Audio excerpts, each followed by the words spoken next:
Hi friends, ನಮಸ್ತೆ. ನಾನಿವತ್ತು ಕಡಲೆಕಾಳು, ಬೀನ್ಸು ಮತ್ತು ಜೋಳಕಾಯಿ ಪಲ್ಯ ಮಾಡ್ತಾಯಿದ್ದೀನಿ. ಅದಕ್ಕೆ ನಾನೀಗ ಈರುಳ್ಳಿ ಮತ್ತು ಟೊಮೊಟೊ ಕಟ್ ಮಾಡ್ತಾಯಿದ್ದೀನಿ. ಹಾಗೆ ಕೊತ್ತಂಬರಿ ಸೊಪ್ಪನ್ನು ಕೂಡ ನಾನು ಚೆನ್ನಾಗಿ ತೊಳೆದು ಕಟ್ ಮಾಡ್ಕೊತಾ ಇದ್ದೀನಿ. ಈಗ ನಾನು ಬೀನ್ಸನ್ನು ಚೆನ್ನಾಗಿ ಕ್ಲೀನ್ ಮಾಡಿ ತೊಳೆದು ಕಟ್ ಮಾಡ್ಕೊತಾ ಇದ್ದೀನಿ. ನಮ್ಮ ಚಾನಲ್ ಇಷ್ಟ ಆದರೆ ಪ್ಲೀಸ್ ಸಬ್ಸ್ಕ್ರೈಬ್ ಮಾಡ್ಕೊಳ್ಳಿ.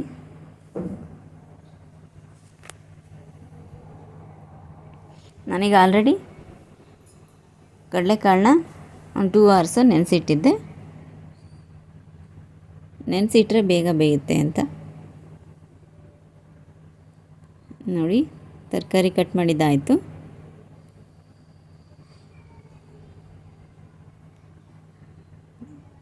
ಬೀನ್ಸು ಎಲ್ಲ ಕಟ್ ಮಾಡಿದ್ದಾಯಿತು.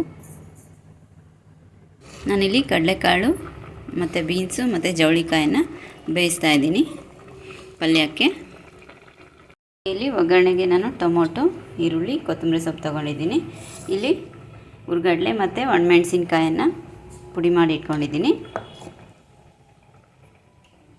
ತುರಿ ಕೂಡ ತಗೊಂಡಿದ್ದೀನಿ ಒಗ್ಗರಣೆ ಹಾಕೋಕ್ಕೆ.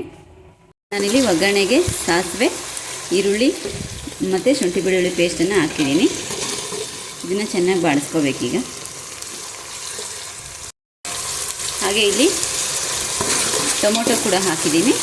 ಇದು ಕೂಡ ಚೆನ್ನಾಗಿ ಫ್ರೈ ಆಗಬೇಕು.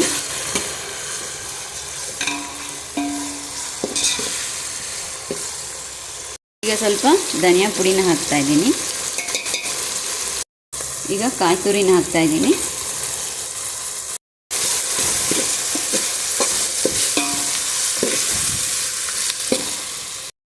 ಈ ಥರ ಎಲ್ಲ ಫ್ರೈ ಮಾಡ್ಕೋಬೇಕು.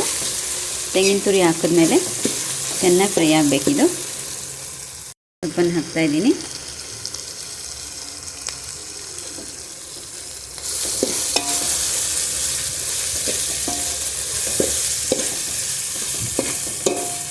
ಬೇಯಿಸಿಟ್ಕೊಂಡಿದ್ನಲ್ವಾ ಕಾಳು ಮತ್ತು ತರಕಾರಿ, ಅದನ್ನು ಹಾಕ್ಕೋತಾ ಇದ್ದೀನಿ.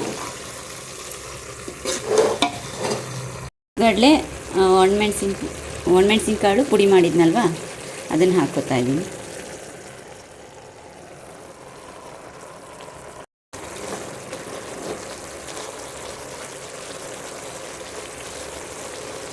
ಈ ರೀತಿ ಬಂದಿದೆ ಪಲ್ಯ.